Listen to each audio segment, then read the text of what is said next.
Kirby Davidson, President and CEO at the Graduate School of Banking at the University of Wisconsin-Madison, and welcome to today's session that's part of the 2021 GSB Distinguished Speaker Series. This year, we're providing 4 outstanding keynote presenters that are highly sought after presenters that speak at many state and national events. And we're really pleased to have today's presenter, Tom Williams, with us, who I'll introduce in just a moment.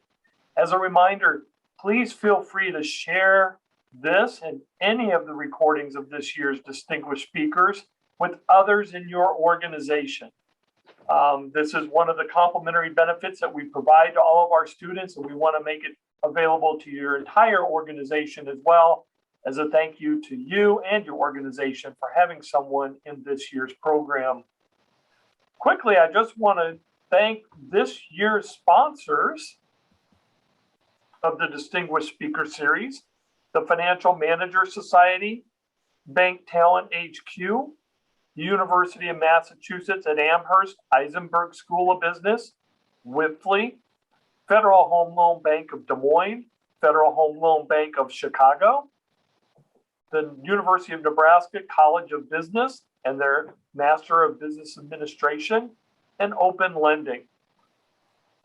This is a great group of organizations that work with a number of bankers around the country, and many have been longtime sponsors of GSB and our Distinguished Speaker Series. So special thank you to all of them. With that, I want to turn it over to today's presenter, Tom Williams. Tom's been on our faculty for about 15 years now, and he is the Business Continuity Cybersecurity Strategy Manager for Gladiator Disaster Recovery Services, which is a division of Jack Henry and Associates. In his role there, Tom is responsible for providing consultation services to financial institutions throughout the United States and the Caribbean in the development of their business continuity, disaster recovery, and cyber incident response plans. Tom started his 43-year career in the computer industry with the IBM Corporation in Detroit, and it was at IBM where he focused his career on business continuity planning. And Tom has been on the GSB faculty, as I mentioned, for more than 15 years. Today, Tom is taking his other skill set and bringing us a special presentation on the art of encouragement, as he often speaks on motivational topics that encourages others to challenge themselves and to become better and enjoy the gifts of life. Tom, special welcome to you, my friend, and I'll turn it over to you. Well, thank you, Kirby, and thank you for all you've done and your belief in my ability to present and help educate your students, which are a great set of folks that I've grown to learn and love over the years. All right. And thank you for your own personal belief that what I present is a worthiness to your students. So I love the friendship that we have, the relationship that we have, and look forward to continuing, our relationship as we continue to educate our bankers across the country. What I want to take time to share with you is this topic of the art of encouragement. And before I get into the presentation, let me just kind of take some time to kind of give you a backdrop of how this actually came about. Encouragement is one of those things that we all do to various levels and various degrees to various people throughout our lives, all right? But encouragement is not one of those things that we practice, that we really set out to do on an intentional basis. A lot of times, as situations occur, we encourage and we allow ourselves to be encouraged. But through this presentation, I want to kind of really set and shift the mindset to a point where encouragement is something that you do on a daily basis, okay? Something that you intentionally do to help benefit others and to help benefit yourself, okay? So that's going to be the focus of our topic as we move forward, okay? This is how you can get a hold of me through my email, through LinkedIn, Instagram. Love to kind of help and build a relationship with you as we move forward. So if you have any questions beyond the presentation, feel free to communicate with me. So let's kind of start by really kind of given a couple definitions. What do you think about when you hear the word art? And like art, we naturally think of creativity. We think of going outside the box. We think of, like you say, doing things that express what feeling or emotion that we have, whether it's through music, whether it's through art, whatever it is. Okay. But a definition that I want us to sink on is art is an expression or an application of a human creative skill. And let that sink in a little bit, okay? It is an expression or an application of a human creative skill. And it's this creative skill that I want to focus on as we move forward in this presentation, because I really would like to see that it's a skill that you develop in terms of encouraging others and allowing yourself to be encouraged. So that's kind of how we'll define art, okay? And when we look at encouragement, we can define encouragement as the action of giving someone support, giving them confidence, giving them hope, giving them that feeling, that belief that things can be better than what they are in their lives or in their particular situation.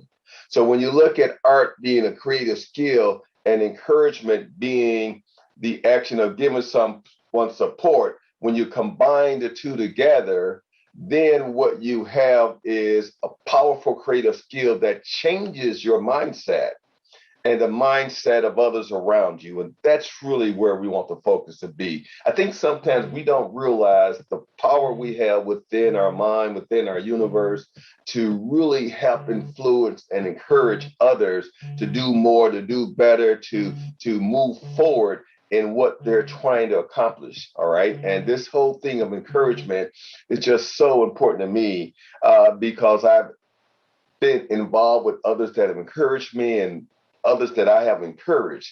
I come from a little bit of background about Tom Williams. I come from a family of 11, all right, 8 sisters and 2 brothers. And I was right in the middle of that set of siblings. And we grew up on the east side of Detroit, Michigan, okay, which is really a impoverished side at the time, all right. And, my father unfortunately passed at the age when I was 4. As a matter of fact, when my little brother was actually, my mother was in the hospital giving birth to him on another wing of the hospital, intensive care. That same day, my father was making his transition and passing. So bottom line, my mother had to take on that responsibility of raising all of us, okay? And she did a magnificent job, okay? And I say take on that responsibility. She would definitely say take on the blessing of having these wonderful children in her life, okay? But she was one of those type of moms that you could probably relate to, that was always encouraging, always letting us know that where we are today in this poverty situation did not have to dictate where our life would lead to.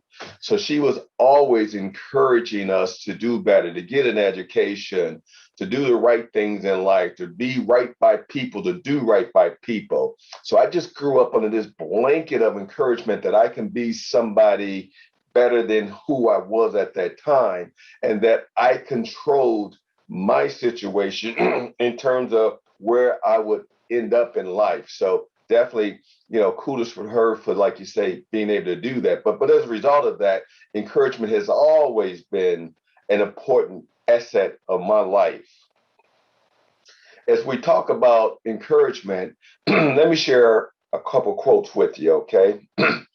In art, as in any higher ranges of science, there is a feeling of harmony which underlies all endeavor. In addition to that, there is no true greatness in art or science without the sense of harmony.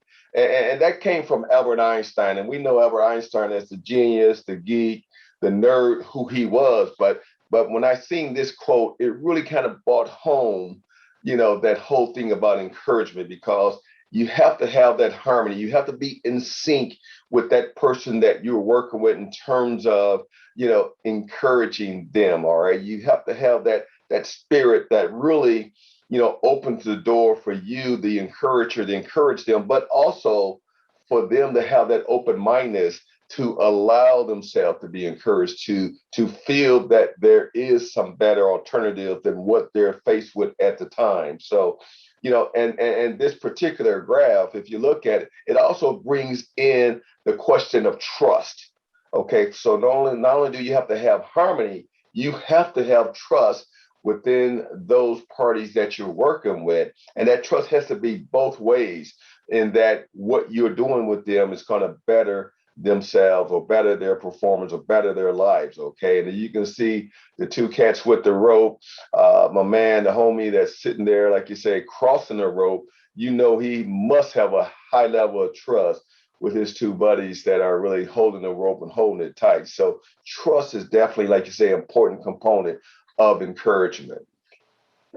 So let's kind of start off by taking a look at, degrees of encouragement, okay, and the degree of positive movement, and put those two together in a relationship. All right. On the vertical axis, we've got the degree of positive movement. In other words, how we'll move forward, okay, based on the amount of encouragement one has, which is on the horizontal axis. All right. And I'm going to bring up this title, or this topic called fear, because fear plays an important role in all that we do. And bottom line, if we're fearful, we tend to not try to move forward, or we tend to stay stagnant in our abilities to take the next step. All right. So encouragement is really, like you say, helping us deal with this fear. Not that fear goes away, but we have to get it to a point where we're managing it so that we can progress on. So fear is on the lower level of that. And as long as there's fear there, okay, movement tends not to progress. But if we go up a little bit and to provide more encouragement, think of the word encouragement. The French word coureur, which is the root of encouragement, really stands for heart, that inner strength. So what we've got to do is really bring out that inner strength within that individual or group of individuals, so that they could now understand that it's that inner strength that's going to propel them and fuel them to move forward and help deal with that element of fear. Because as long as fear is there and is dominant, and we're not addressing it and managing it, it will kind of keep us in a point and at a point of stagnation. So we have to deal with the fear, which takes us to the next level. Within the word encouragement is the word courage. And courage, for the most sake, means lack of fear. So it's really about, providing the necessary things, whether it's verbal or whether it's through action, that's going to help someone get beyond that fear point. Okay. And don't get me wrong, it's not an issue of trying to get rid of the fear. It's really an issue of managing the fear. For example, Kirby mentioned that I speak across the country on various topics: business continuity, disaster recovery, cybersecurity. And it's all about prevention and being prepared and having plans to deal with all these unplanned outages. And I also do motivational speeches like this. But, there is still that element of fear, no matter where I'm speaking and who I'm speaking to.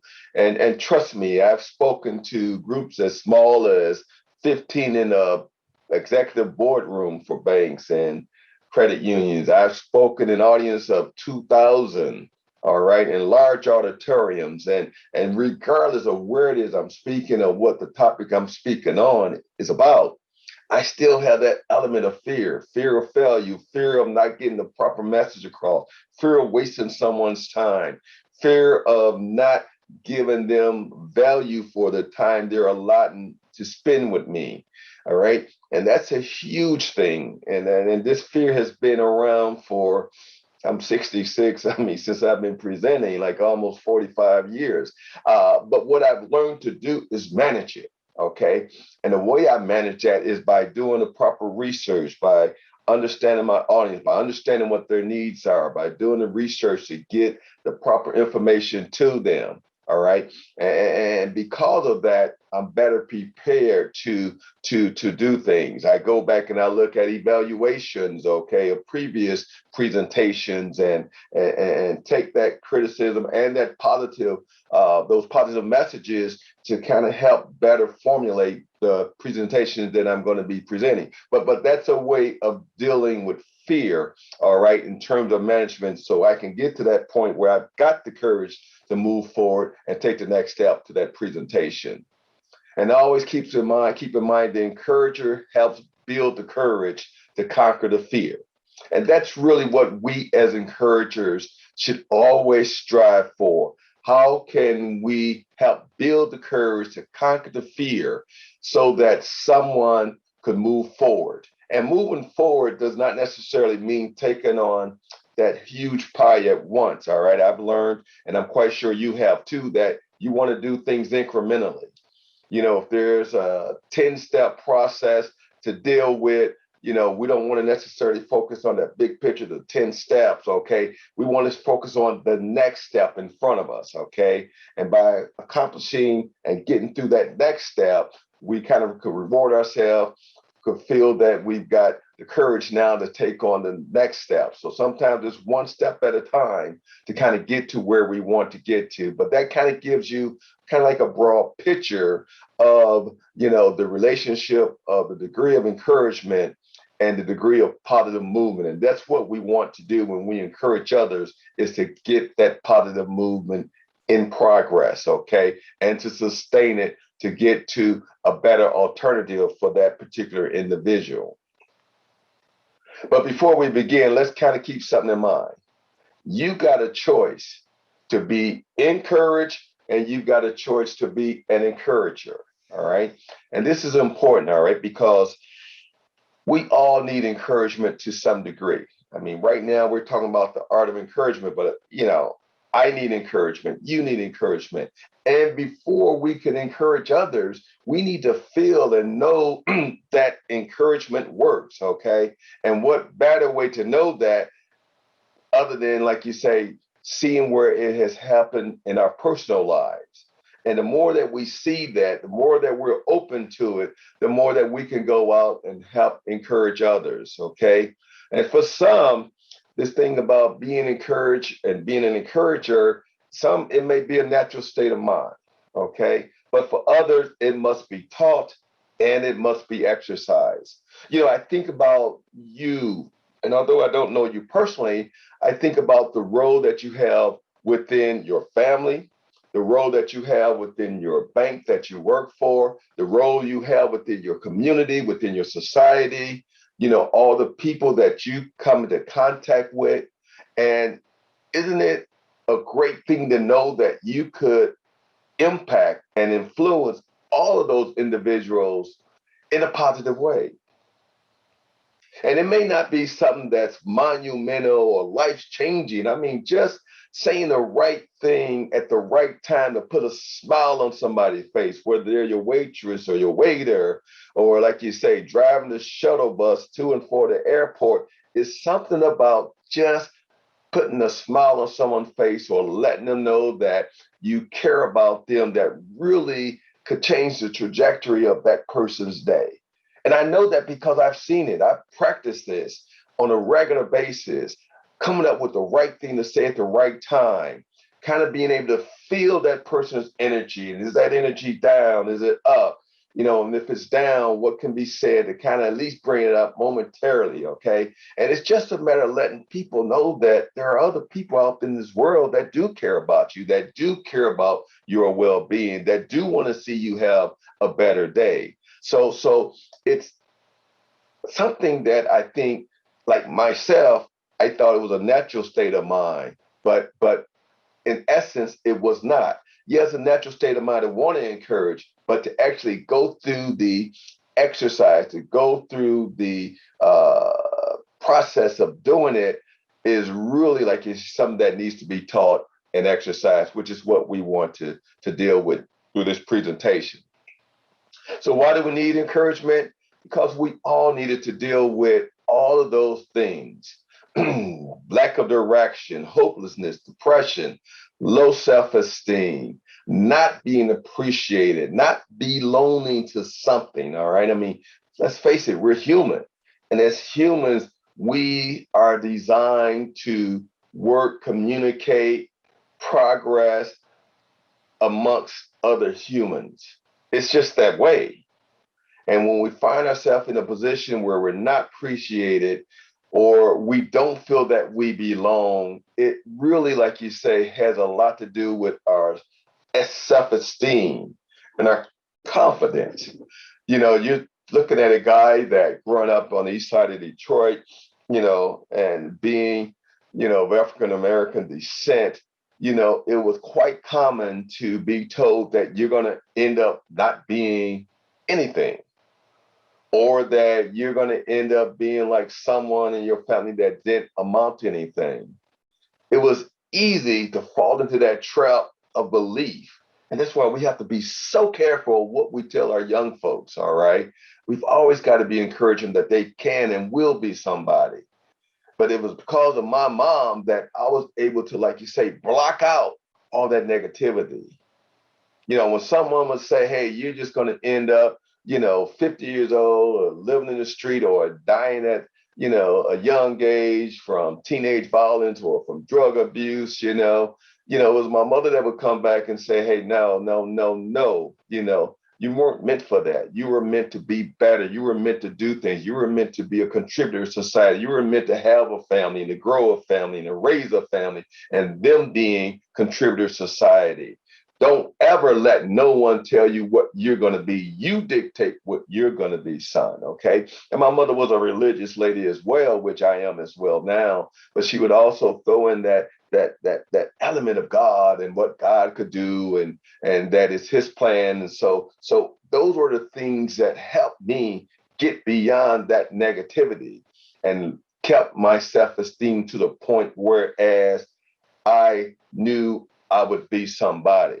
But we all need encouragement, and we all need to be aware of those are folks that out there that fall into these traps, that fall into these places, and they could be the day before just fine, but situations in their life may change, whether it's divorce or the loss of someone that they love. So our life is not like always on an even constant kill. Things happen in our life that can literally, like you say, put us in a place whereas we're at that point of the valley of despair, and we need others around us to help lift us, to help bring us to a point of now we can deal with the situation. The benefits of encouragements are definitely like humongous. Okay. It builds trust. It provides hope. It provides motivation to move forward, to get out of that rut.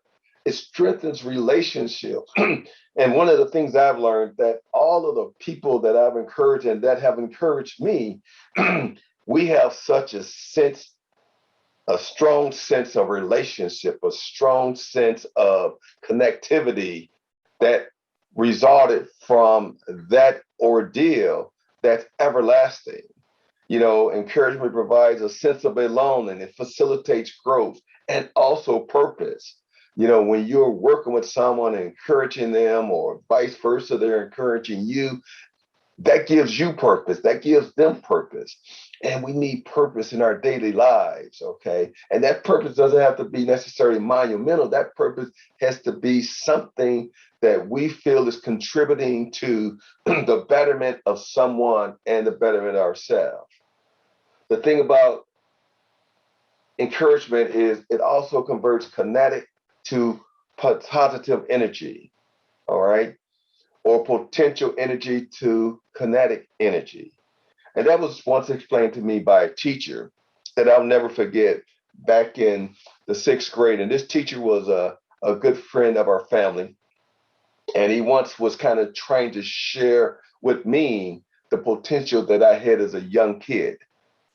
And, at the time it was around the 4th of July. And like all kids back then, 4th of July, firecrackers were the thing. And I remember my mother was not an advocate of firecrackers because she had seen close people in her life be injured because of these firecrackers and so forth, without the proper supervision. But anyway, he caught me playing with a firecracker or trying to light a firecracker, and he stopped me. And I'll never forget, he stopped me and he said, "Let me tell you what you got in front of you, okay?" And he took the match and he took the firecracker and he laid them on the ground. He said, "What you see there is what we call potential energy. You light that match, light the firecracker, and that potential energy now converts to kinetic energy, a kaboom. And what you need to understand about that kinetic energy is that it can be positive or it can be negative. If you look at bombs, okay, like that firecracker, used for killings, used for injuries, on a negative scale, all right? But at the same time, it can be used for positive, in terms of building tunnels or bridges or, dynamite tunnels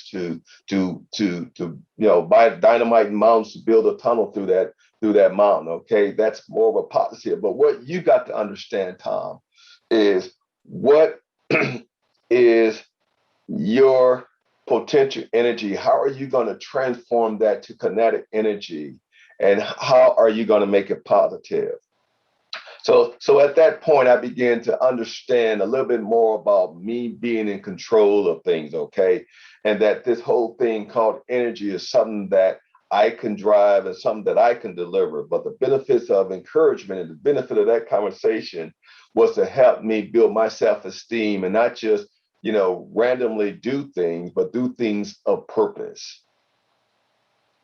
What does the encourager do? What I would like to see you as an encourager do, number one, help others. And therefore, in helping others, you would help yourself, help them gain that inner courage that we talked about. Number one, realize that inner courage is there and that they can control it and bring it to bear, to help facilitate where they're trying to go. Encouragers assist in turning a person's weaknesses into strengths. They assist in building self-respect and self-esteem. I can't tell you the amount of folks that helped me understand that I can be a better person than the kid that was living in the ghettos of the east side of Detroit.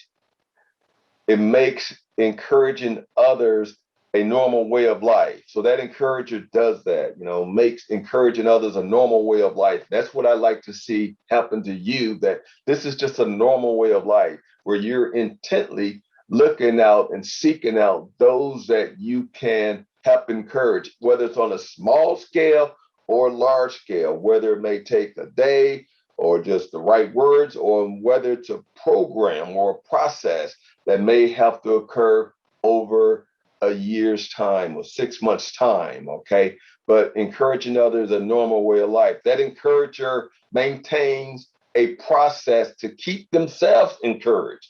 And this is huge because we all need to be encouraged. And we can't really encourage others if we're not at a point where we're encouraged and understand the benefits of it.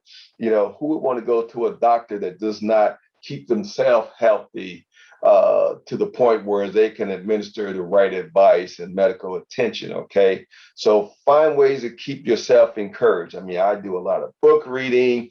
I look at shows that are more positive. I stay away from the negative news in terms of what's going on in the world, because if you look at what's going on in the world from a news perspective, you think that tomorrow it's going to be all over with. And we know that's not the case.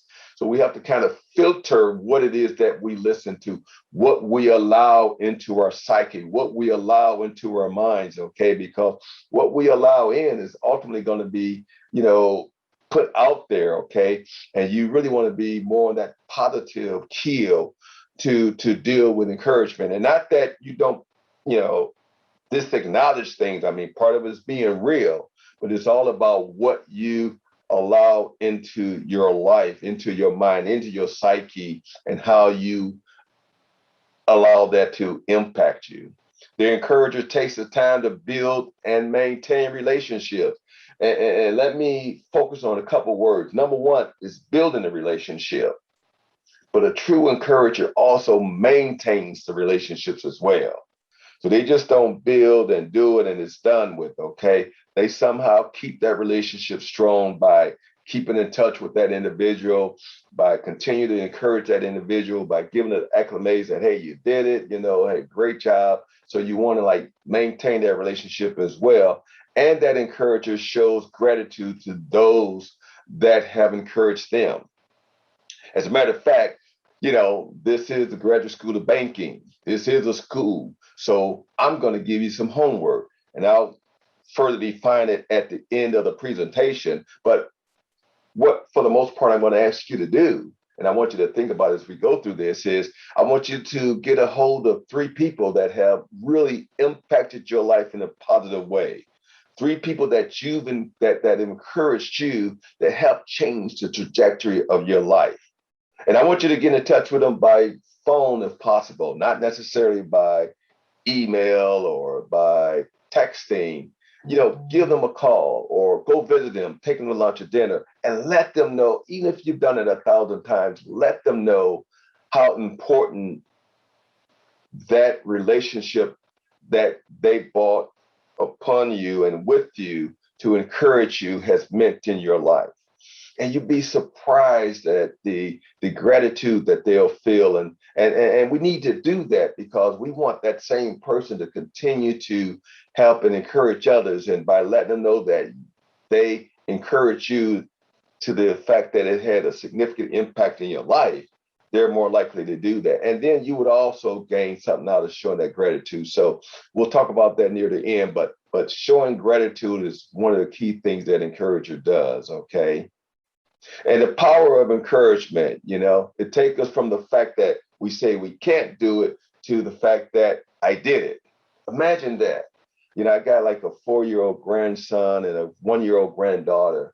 And with this grandson of mine, like most 4-year-olds, active, busy. Every time when my son finally comes to get him, and his wife, literally, like you say, I'm heading to take a nap because at 66 versus 4, wow.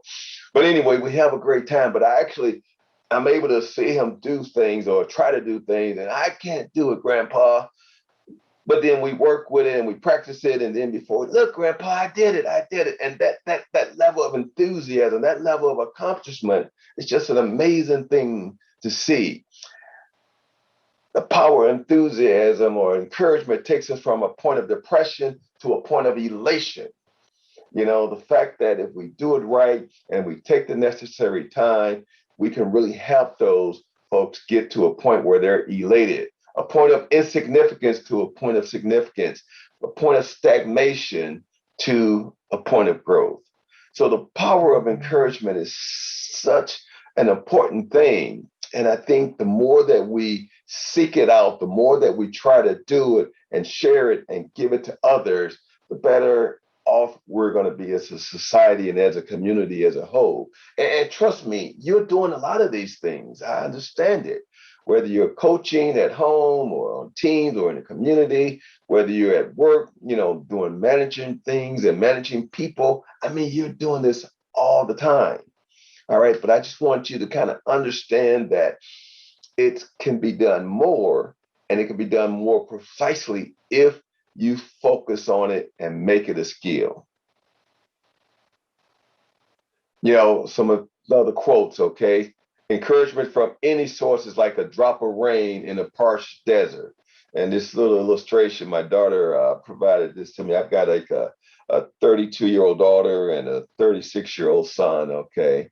But she found this and, yo, homie, can you spare some H2O? But imagine that. Encouragement from any source is like a drop of rain in a parched desert, okay? And it does wonder. And that's quoted by Claire Gillian, okay? Another one, instruction does much, but encouragement is everything. All right. Instruction does much and encouragement is everything. And when I came up with this quote, I thought about when I got in high school and I had to take geometry. I hated geometry, hated it. Didn't understand the purpose, the use of it. Why should I do it? It was tough, it was hard. And I was pretty much an all-A student and I still hated it. But I had an instructor by the name of Mr. Jones. Okay. And this instructor was kind of like a geek kind of a guy. But, he could sense that I was not getting this geometry. So he just asked me, so what do you like to do when you're not in school? And I like to play basketball like most kids. And, I also had taken a liking to pool, you know, like how you shoot pool, because one of my uncles, when he's would babysit me, he wasn't just going to come by my house and sit and watch me play. He would pick me up and I would just hang with him and, never tell my mother this, but, he would take me to the pool halls and, play pool. So I took a liking in pool, although he wouldn't allow me to play. But, every now and then, if he were to go out to take a smoke or something like that, I would kind of get on the table. But anyway, this instructor asked what I like. And I told him basketball and geometry. And don't get me wrong, I was not a great basketball player. I did play on the basketball team at Martin Luther King Senior High School with a guy by the name of George Gervin, who came to be famous with the San Antonio Spurs, better known as the Iceman. But back then, you know, bottled water was not a thing. You didn't have the DeSantes and all the different brands of bottled water and Gatorade and all of that. So, for the most part, I would carry the big canteen of water for the guys. In other words, I was the water boy. Okay. So I wasn't a great basketball player or even a great pool player. But when I told him that those are the two things that I like to do, he brought some to my attention. He said, that basketball hoop that you're shooting at is fixed. It never moves. And when people shoot that basketball, whether they're shooting from the left or from the right or from in front of the basket, they've got to kind of, like you say, somehow traject that ball to go in that basket. And really, the angles that they take to get that ball in the basket is really just geometry in real life. He said, when you shoot pool, those 6 pockets are fixed. They never move. But the cue ball that you hit, to hit the other ball, you got to hit that cue ball at the right angle for the ball to go into that pocket. That's geometry live. And really what surprised me and what strengthened our relationship is this guy actually came to the pool hall one day and understand, teacher, glasses, suit, truly out of place. When he walked in the door, everybody kind of like, oh, wow, is this the FBI? But anyway, the fact of the matter is he took the time, and over an hour to hour and a half to 2 hours, he began to, like you say, look at that pool table and begin to lay out, okay, now you're going to shoot the ball here. That's a 90-degree angle that you've got to hit it at. That's a 45-degree. If you're going to bank the ball, you got to hit it here. And it's got to, like you say, come back 180 degrees. But I mean, it just was an amazing how that instruction now, by him taking the time and encouraging me and kind of showing me the relationship of it. After that day, I loved geometry because I was able to apply it in a regular basis. So instruction does much, but encouragement, taking it to the next level, letting someone understand how it could benefit them, it was really huge. So in order to be good at something, one must become good at it, okay? They must practice that, okay? To be an effective encourager towards others, it must be the fabric of one's being on a consistent basis, all right? That's kind of what I want to focus on. I want to kind of take you into what I consider a process of learning how to make encouragement a skill that you do and actually a habit on a regular basis. Within Jack Henry, we subscribe to a curriculum called Model Netics, okay? And Model Netics consisted of 152 models, and each of these models has to do with life or business. How to deal with change, how to select people in your organization, how to establish a process for getting things done. Okay. So 152 models, and I was one of the instructors that I have to be certified along with a lot of our executive, CEO, president, all the C-level folks were the ones, including myself, that taught this. throughout the country to our managers. And one of the models that really stuck with me is what we call the CASH model. And it's one of the first models, and it's the 4 steps in the personal improvement process. In other words, the steps that are required to improve one in terms of what they're doing. And the CASH model, the K stood for knowledge, the knowledge of knowing that there is a better way of doing something. The A stood for attitude. In other words, having the right attitude that, and openness to learn this better way of doing things. And as you learn the better way of doing things, okay, and you practice it more and more, it becomes a skill.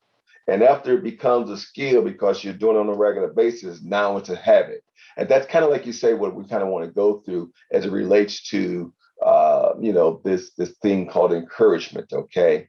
And if you went through this process, typically what you would have would be improved operating results, but not necessarily, because in between there's what we call the sea of uncertainty.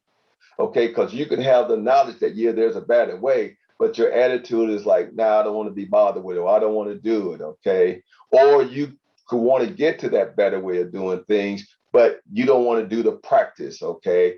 Like you say, if you're learning basketball, if you're learning golf, I want to be better at it, but I don't have the money, or I don't have the time to kind of go out and practice on a regular basis. So you actually don't get those improved operating results. Okay. But as it relates to model Netics, using this approach, okay, knowledge attainment, okay, now that's when you begin to learn, okay, there is a better way in terms of encouraging. But to do that, you got to learn the personality traits of yourself and others, because you got to communicate and you got to know who you are and who that person is that you're going to be establishing this relationship with or enhancing this relationship. Are they an introvert? Are you an introvert? Okay. Because if they're introverted and quiet, your approach would be probably different than if they were outgoing in the life of the party. So knowledge attainment of that person and of yourself is a first step. Okay. Attitude alignment, where you got to now listen. Okay. And understand what it is that person is trying to accomplish, and understand what are the roadblocks for them getting to where they want to be. And this really comes into play in our workplace or in our home life as we're working to help people along their careers or be better at the jobs that they're doing, as we're working with our kids in terms of the development of them. That listening is a really key component of it. Okay. And then, once you listen and understand, now getting those skills in place in terms of what you need to do, and then practicing those skills. All right. Practice on yourself, practice on others, taking notes and looking at those notes and what is it that I need to do better as I work with this individual or as this individual works with me. And then, like you say, once you got it, hey, it's a habit. You execute it all the time, and you evaluate and you determine whether or not it's working and whether or not you need to tweak or change things as you move forward. All right. But that's, like you say, an approach to really begin to look at how can you make this thing called encouragement part of your day-to-day routine. I'm going to give you 6 steps to becoming an encourager. Okay. That first step is, number 1, you got to have that desire. You got to want to encourage people.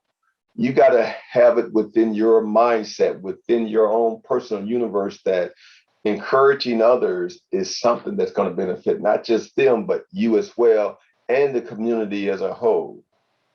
So you got to have that desire. It's nothing that can be forced on you. It's something that you have to feel within yourself.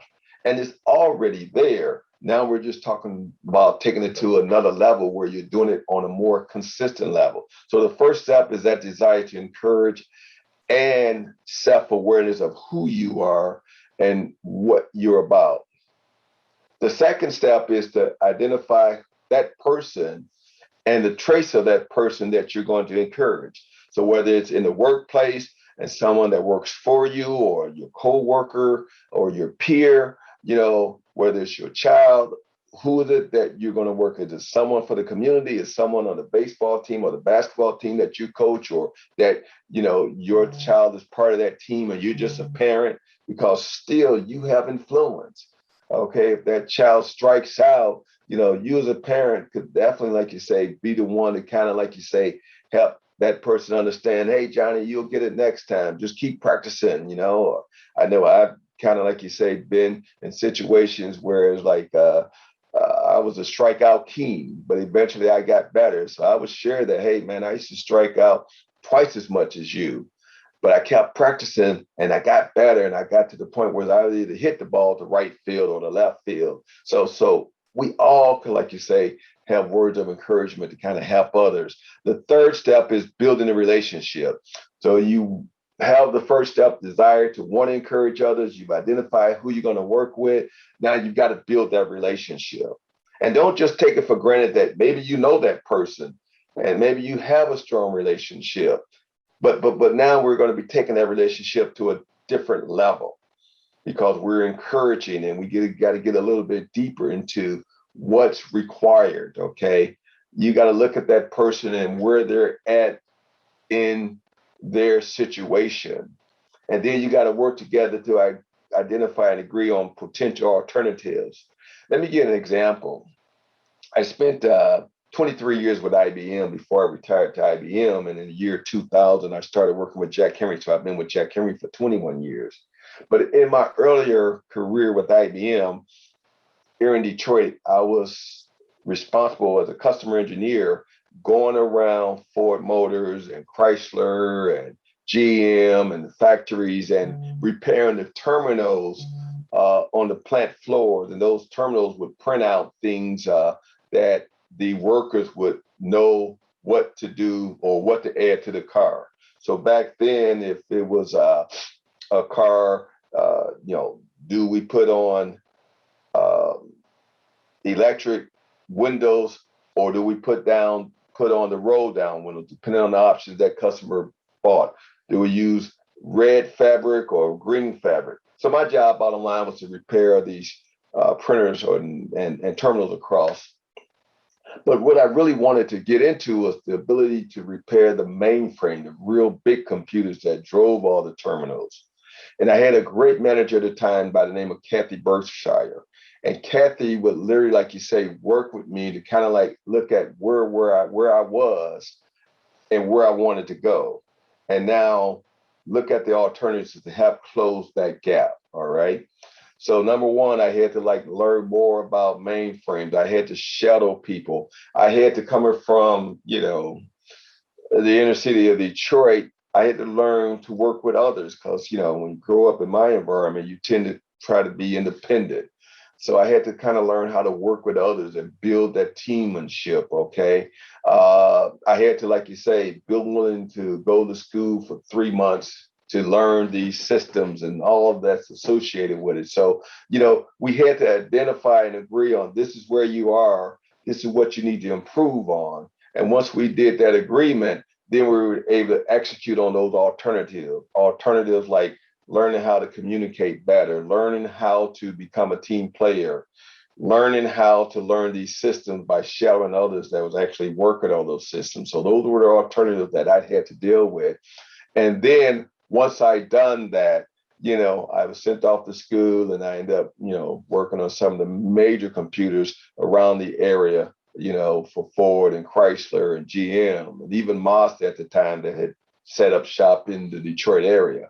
Okay. And then later I moved to California and began to do the same things there. But these are 6 steps, to becoming an encourager. And I'm quite sure you're doing some of these, some more than others, but just kind of give you, like you say, a framework or a roadmap of what it takes to become a better encourager. And that's why that relationship building is so important, because when you get to step 4 and 5, people have to kind of be able to come to an agreement that, hey, you're lacking in this area, but if you straighten these things, these are the things that can happen. And once you get through with that 6th step, results follow up, bingo, you kind of just come back and loop around to make sure all these things are occurring. And you want to be encouraging in your approach, because if you're discouraging in your approach, trust me, it's not going to be a pretty picture. Discouraging approach is, ineffective listening, always focusing on the negative versus focusing on the positive, being competitive and comparing to others all the time. That really turns a person off. I remember my mother used to sometimes say, hey, how come you can't get A's like your brother? And man, my sister and them will like literally beat me up later. So, there's a better way of saying things and doing things. Okay. Threatening is not definitely a good approach to try to make things happen. Being humiliating people into thinking they can be better. I mean, those are the discouraging ways. I've learned to focus on encouraging ways, listening. I mean, like you say, putting that phone down, looking people in the eye, asking questions based on what they're saying, focusing on a positive. Okay. Yeah, you may have done 15 things wrong, but you did one thing right. So let's talk about that one thing you did right and how can we improve that to get more right versus wrong. Being cooperative and accepting, using hope and humor. These are the ways to kind of build those relationships so that those that you're working on or working with really feel that you care, that you're concerned about them and their well-being and where they're going. Okay. So definitely take the encouraging approach over the discouraging approach. And I know you all in your own lives have had both of these happen to you. So ask yourself the question, which one worked best? Okay. Overall. Trust me, I understand on some of the discouraging ways you can humiliate somebody to want to do better. And sometimes that works, but overall, which ones were more positive in getting you to where you needed to be? So let's do a little audience participation, okay? And with just a couple of minutes we have left, what I want you to do is in the chat session of Zoom, just list one or two effective methods that you have used to encourage someone or what someone else has used to encourage you. All right. As Kirby mentioned, we want you to share this recording, this presentation with other people within your organization so that, if you kind of list some of these methods, it'll kind of, like you say, from a collaborative basis, kind of share some thoughts and ideas that others could use to encourage others. Okay. And the chat would be part of that recording. So just take a minute, one or two methods that have been used to encourage someone or someone have used to encourage you. I shared with you one of the ones that one of my teachers did with the pool table, okay, and with the basketball. I mean, that was like monumental. And I still use that kind of method today, like you say, by actually, taking someone through what what it is that they're doing and how it could benefit them. So, and continue to do that. We're going to move on with the presentation, but definitely, like you say, include some. So let me give you my top 10 methods of encouragement, okay? And we're going to start with 10 and go down to the first. Number one, use hope, humor, and positivity in negative situations. And I've got humor there, guys, because I'm a funny guy. But I've learned humor really breaks down a lot of barriers, okay? Humor in a sense that each can relate to, not negative humor, but humor that kind of breaks down the silos, breaks down the barrier, and let people know that you're real. But use hope, humor, and positivity. Number 9, get dirty, emphasize with yourself and others. Put yourself in others' shoes. And if it's a situation that brings about sadness or emotion, I mean, like you say, let's not let our ego get in the way. I mean, our ego sometimes really plays the road of stopping growth, okay, or stopping us from communicating with others. Put your ego to the side and emphasize with who you're working with. Understand where they are, understand where they're trying to go, and understand that you're, like you say, an element to help them get there. Number 8, invest in yours and others' emotional, intellectual, financial, physical, and spiritual well-being. I mean, be there with them, be there for them. Number 7, combat discouraging beliefs. And this is not as easy as it sounds. You literally have to kind of, like you say, block out the negativity. You got to have a strong filtering system to block out those things that can discourage you. As all of you may know, that we are our own worst enemies. The ways and the reason why we don't accomplish a lot of things is because we put our own barriers in the way. I can contest to that. I used to think because I was a Black that I had no chance and I wouldn't even try. In time, I learned that no, that's not the case. You're stopping yourself. Nobody else is stopping you. You're stopping yourself. And as a result of that, I began to, like you say, come out of that shell and begin to really, like you say, take on the world full force, which made all the difference in the world. Number 6, help others visualize alternatives. That's a very important point. Before you can get from point A to point B where you want to be, you got to look at what are the different routes to get there. And you got to be able to communicate those routes and agree on which route would be best for that person. And that person has got to commit to working that route, working that alternative route to get to where they want to go. Number 5, recognize effort and compliment. Whether you do it in person, whether you do it on social media, but when people make these accomplishments, whether they're little bitty ones or bigger ones, let them know by compliment that they're on the right track, that they're doing the right thing. Number 4, identify the traits of the individual and highlight them. Okay. So, you take those positive traits, you highlight those negative traits. Yeah, you make people aware of them. Okay. And what they can do to improve on them. But, you don't want to focus solely on those. You want to highlight some of the positives by making them aware of some of the negative traits. Okay. Listen, not just to respond, but to understand where that person is in their life and where they're trying to get to. And, listen to what they feel they need to do or why they're not doing it. Okay.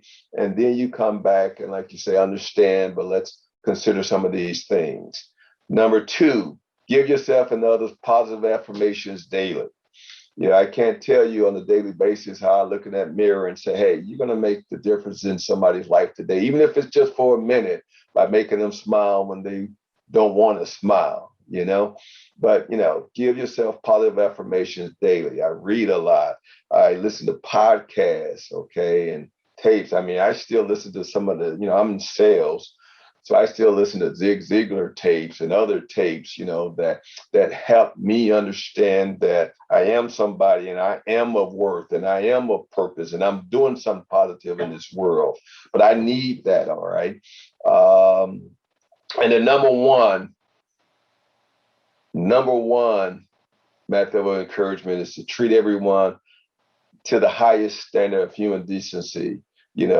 Love being that motivation, the love to want to see that person succeed, the love to want to see that person become better, okay? Not for themselves, but for their families, for the communities that are around them that they operate in. So those are my top 10 methods of encouragement. And I would, ask you to come up with your own top 10 methods of encouragement based on your life, because we all have a story. We all have a story. And each of our stories are unique in their own righteous right. So look back at your story, look back at, like you say, what you can do to encourage others and what others have done to encourage you. So for your homework assignment that I talked about earlier, showing gratitude, make a list of 3 encouragers in your life that have provided you with encouragement that impacted your life. And once you make that list, within a week, and I'm going to put a timetable to it because, we all know if we don't put a timetable to it, typically it won't get done. So this is by intention. And I believe in intention because I think when we do things intentionally, we actually accomplish more than just haphazardly going out to do things, okay? But within a week, contact those individuals by phone or person, not text or email, to tell them thanks and show gratitude, okay? And you'd be surprised at what that would do to them. You'd be surprised at what that would do to you. And then the third element is ask them to do the same for the encouragers of their life. And it may be that they tell you, that you encourage them. I mentor quite a few folks across the country. And I'm always telling them that, hey, I'm not just your mentor, you're my mentor because I'm learning from you as you're learning from me. So, but do that, okay? And it's part of the homework assignment. And I've given you my contact information. Let me know how it goes and what the results were or what the response were from some of the folks that you shared, that you share, your gratitude towards. So, in wrapping it up, once again, I want to thank Kirby and the Graduate School of Banking for allowing me this time to once again step out of what I normally present in terms of technology and preparation for disasters and share some things that I think are so important in terms of encouragement. Okay. And I think all of us could become better encouragers. And as a result, we'll help people, we'll help society, and we'll help the communities that we all work and operate in. All right. Here are some resources that you can utilize that I refer to all the time. I talked about Model Netics, maineventmanagement.com, more information on what they provide. Encouragement Changes Everything by John Maxwell. So just a list of some resources you can go to kind of help you become a better encourager. With that, I'm going to turn it back over to Kirby. Feel free to give me a call or contact me by these methods. I thank you for your time. I thank you for what you do for your banks, what you do for your family, what you do for society, communities as a whole. Kirby, it's all you. Tom, great job today. Thank you so much for participating in this year's Distinguished Speaker Series. As you mentioned, all of us can be better encouragers. And so as a reminder to everybody listening today, please feel free to share this recording or any of the 4 Distinguished Speaker Series recordings that we've put together for you this year with everybody. Some great tips, some great reminders of how we can all be better encouragers. And thank you for that, Tom. So with that, again, a special thanks to our sponsors for their ongoing support of GSB and our Distinguished Speaker Series. Thank you, Tom.